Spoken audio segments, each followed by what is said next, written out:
இப்போது புதிய அறிமுகம் ஆச்சி ஹோட்டல் சாம்பார் 50 கிராம் ரூபாய் 20 மட்டுமே. நாகப்பட்டினம் மாவட்டம் தலைஞாயிறு ஒன்றியத்திற்கு உட்பட்ட சுமார் 500 ஏக்கர் பரப்பளவிலான விவசாய நிலங்கள் கடந்த நாட்களாக நீரில் மூழ்கியுள்ள நிலையில் உரிய வடிகால் வசதி செய்து தர வேண்டும் என விவசாயிகள் கோரிக்கை விடுத்துள்ளனர். விவரங்களை நேரலையில் தர இருக்கிறார் செய்தியாளர் ராஜேஷ். வணக்கம் ராஜேஷ், விவசாய நிலங்கள் கடந்த நாட்களா நீர்ல மூழ்கி இருக்கிறதாவும் இதுக்கு உரிய வடிகால் வசதி செஞ்சு தரணும் விவசாயிகள் கோரிக்கை வச்சிருக்காங்க. அந்த பகுதி மழை நீரால் எந்த அளவுக்கு பாதிப்புக்கு உள்ளாக இருக்கு?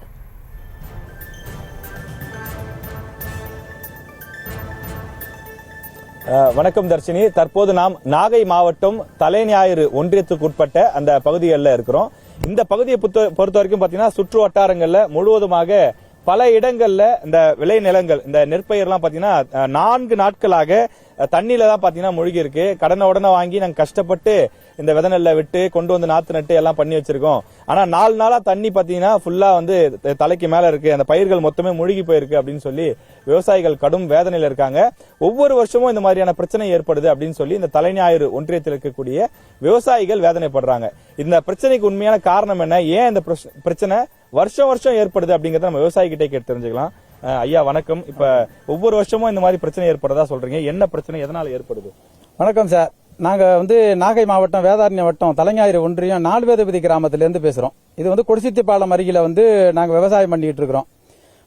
வருடமே இது 4 நாள் மட்டும் இல்ல, வருடமே எப்ப பார்த்தாலும் நாங்க இதே நிலைமை தான் எங்களுக்கு. நாங்க வடிகால் வசதி வேண்டி நாங்க மனு கொடுக்கிறோம்.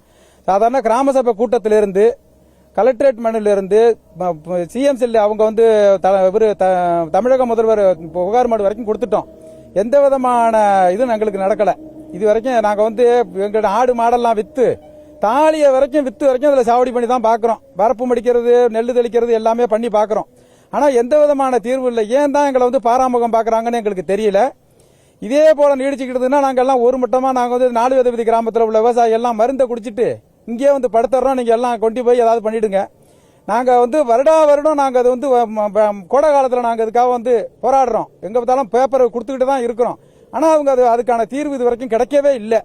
ஆனா இனிமே கிடைக்குமான்னு எங்களுக்கு நம்பிக்கையும் இல்ல. எதனால இந்த பிரச்சனை ஏற்படுது, என்ன பிரச்சனை? இப்ப தண்ணி சற்று போடணும், வடிகால் வசதி செஞ்சே கொடுக்கல. ஆனா வருவாங்க. நான் புகார் மனு நாங்க கொடுக்கற போது விவசாயிகள் சேர்ந்து கொடுப்போம். ஆனா வருவாங்க, பார்த்துட்டு ஆவணம் செய்யறோம் அப்படின்னு சொல்லுவாங்க. அது வரைக்கும் செய்யல. ஆறு பக்கத்துல இருக்கு. ஆத்துல போய் இந்த தண்ணி வேகமா போனதுன்னா அந்த தண்ணி இங்க நடிக்காது. எப்ப பார்த்தாலும் உப்பு தண்ணி ஏறிடும். உப்பு தண்ணி ஏறி மழை காலம் வந்தோடனே ஒண்ணு சேர்ந்து என்ன செய்யணும், பயிர் அழிவிடும். நிச்சயமா இந்த ஏரியாவில் இருக்கக்கூடிய இந்த பகுதிகளில் முழுவதுமே இப்படிதான் இருக்கு. சம்பா, தாளடி, அதே மாதிரி மானாவரின்னு சொல்லக்கூடிய வானம் பார்த்த பூமி எல்லாமே இந்த மாதிரி தான் பாதிக்கப்பட்டிருக்கு. இப்ப இன்னொரு விவசாயி இருக்காரு. இப்ப ஐயா, இப்ப இந்த இடத்துல தண்ணி அதிகமா தேங்கி நிக்கிறதுக்கான காரணம் என்ன? இப்ப மழை பெஞ்சா தண்ணி உருண்டு ஓடிடணும், நதியிலயோ ஆறுலயோ போய் கலக்கணும். ஆனா இங்க 4 நாளா தண்ணி நிக்குதுங்கிறீங்க. இன்னைக்கு நம்ம நின்றுட்டு இருக்கோம், இப்போ முட்டி அளவுக்கு தண்ணி இருக்கு. அதுக்கான காரணம் என்ன? சரியான வடிகால் வசதி செஞ்சு கொடுக்கலையே எங்களுக்கு. அதாவது ஒவ்வொரு ஆண்டுமே என்ன பண்றாங்க அப்படின்னா செஞ்சுதான் சொல்றாங்களே தவிர எங்களுக்கு வடிகால் வசதி செஞ்சு கொடுக்கறது இல்ல. நேரடி நெல் உதவி பண்ண முடியறது இல்ல, நடவும் போட முடியறது இல்ல. நேரடி நெல் உதவி பண்ணா தண்ணி இருக்க மாட்டேங்குது, தண்ணியில முழுவிடுது. ஆனா நடவு நட்டம் அப்படின்னா சுத்தமா அந்த டயத்துல தண்ணி இருக்க மாட்டேங்குது. எங்க பல வகையிலையும் இந்த பக்கம் பாத்தீங்கன்னா பல ஏக்கர் கணக்கில் உள்ள இடம் பூராவே இதே மாதிரி தண்ணி பாதிக்கப்பட்டு ஒவ்வொரு ஆண்டும் எங்களுக்கு கடன் வாங்கி ஒவ்வொரு ஆண்டும் செய்யற போது எங்களுக்கு லாஸ் தான், நஷ்டம் தான் ஏற்படுது தவிர இந்த அரசு எந்த விதமான ஒரு இதுவும் பண்ண மாட்டேங்கிறாங்க. இப்ப வடிகால் வசதிங்கிறது இந்த தலைஞாயிறு ஒன்றியத்துல மட்டும் பண்ணலையா? இப்ப நாகை மாவட்டத்துல நிறைய ஒன்றியங்கள் இருக்கு. மற்ற ஒன்றியங்களும் கூட இந்த பிரச்சனை இருக்குங்களா? எந்த ஒன்றியத்துல ஒவ்வொரு ஒன்றியத்திலும் ஒவ்வொரு பிரச்சனை இருக்கு. இருந்தாலும் எங்க ஒன்றியத்துல ஒவ்வொரு ஆண்டுமே இந்த நாங்க முன்வைக்கிறோம். ஒவ்வொரு ஆண்டு சொல்றாங்க, அதாவது கோடை காலத்துல சொல்றாங்க செஞ்சு தரேன்னு சொல்றாங்க. ஆனா மழை காலத்துல செய்ய மாட்டேங்கிறாங்க. ஒவ்வொரு அரசியல்வாதியும் ஒவ்வொரு இது செய்யற போது அதிகாரிகள் மனு எத்தனையோ முறை கொடுத்திருக்காங்க. ஒவ்வொரு திருப்பமும் நாங்க செலவு பண்ணி நாங்க நஷ்டம் பண்றாங்களே தவிர எங்களுக்கு எந்த விதமான பாராபட்சம் பாக்குற மாதிரி ஒவ்வொரு ஆண்டும் அந்த டயத்துல சொல்றாங்களே தவிர மழை நேரத்துல கைவிட்டுறாங்க. அந்த தண்ணி என்ன செய்யுது அப்படின்னா வடிகால் வசதி இல்லாம அது குடியிருப்பையும் பாதிக்குது. தண்ணி மேல வந்துருது, மறுதிருப்பம் தண்ணி வடிகால் வசதி இல்லாம குடியிருப்பையும் பாதிக்கிறதுனால எங்களுக்கு வீடு புடங்கிறது ரொம்ப கஷ்டமா இருக்கு. நிச்சயமாங்க. இப்ப எந்த தொழிலா இருந்தாலும் ஓரளவுக்கு திரும்ப மீண்டு வந்துடலாம். இப்ப நாளுக்கு நாள் விவசாயம் செய்யக்கூடியவர்களுடைய எண்ணிக்கை என்பது குறைந்து கொண்டே வருகிறது. அப்படி இருக்கக்கூடிய சூழ்நிலையில் எஞ்சி குறைவான அளவிலே விவசாயம் செய்யக்கூடியவர்களும் தங்களுக்கு இருக்கக்கூடிய அந்த கஷ்டத்தை போக்க வேண்டும், இல்லை என்றால் இந்த தொழிலை விட்டே வெளியேறக்கூடிய ஒரு அபாய நிலை இருப்பதையும் அவர்கள் சுட்டிக்காட்டுகிறார்கள். ஐயா, இப்ப இந்த விஷயத்துக்கு என்ன செஞ்சா தீர்வு கிடைக்கும்? இப்ப சுத்து வட்டாரத்துல ஒரு 10 கிராமங்கள் இருக்கு. இப்ப இங்க ஒரு 500 ஏக்கர் அளவுக்கு பரப்பளவுல இதே நிலைமை தான் இருக்கு. முட்டி அளவுக்கு தண்ணீர் இருக்கு. இப்ப நீங்க கையில நாத்து எடுத்து வச்சிருக்கீங்க. இப்ப நாம கூட எடுத்து பார்க்கலாம். பார்த்தோம்னா அந்த மாதிரி தான் இருக்கு. கிட்டத்தட்ட அழுகி போயிருக்கு. வேர் மட்டும் இன்னும் இருக்குன்னு நினைக்கிறேன். இருக்குங்களா? வேர் இருக்கு. இன்னும் 2-3 நாள் போச்சுன்னா வேரும் அழுகிற லெவல்ல தான் இருக்கு. ஆமா. இப்ப இது இந்த வருஷம் மட்டும் தான் நடந்திருக்கான்னு பார்த்தா எல்லா வருஷமும் நடக்குது அப்படிங்கறத நீங்க குறிப்பிடுறீங்க. இப்ப இதுக்கு என்ன தீர்வு, என்ன பண்ணா சரி வரும்னு நினைக்கிறீங்க? இதுக்கு தீர்வு ஒரே ஒண்ணு, கொடிசித்து பாலத்துல ஒரு சட்டத்தை ஒண்ணு கட்டணும். அடுத்தபடியே காணல்ல ஆழப்படுத்தினா தண்ணி உடனே போயிடும். அதுலயும் மேலே இருந்து தண்ணி பூரா இந்த பள்ளத்துக்கு தான் வருது. அதனால இது 1 நாள் 4 நாள் 5 நாள்ல வடிஞ்சு போடணும்னு சொல்ல முடியாது. இதெல்லாம் சீர் பண்ணி கொடுத்தாங்கன்னா கரெக்டா நெல் விளையும்.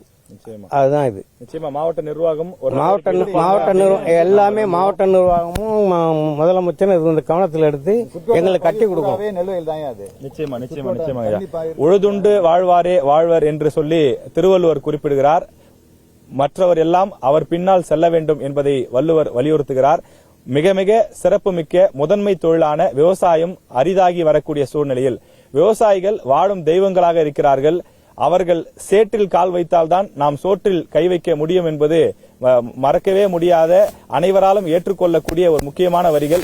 அந்த விவசாயிகள் கஷ்டப்படாமல் சிரமப்படாமல் விவசாயம் செய்யக்கூடிய அளவிற்கு அவர்களுக்கு தேவையான வசதிகளை செய்து தர வேண்டும் என்பதுதான் அனைவருடைய எதிர்பார்ப்பாக இருக்கிறது. கள விவரங்களுக்கு நன்றி ராஜேஷ். இப்போது புதிய அறிமுகம் ஆச்சி ஹோட்டல் சாம்பார் 50 கிராம் ரூபாய் 20 மட்டுமே.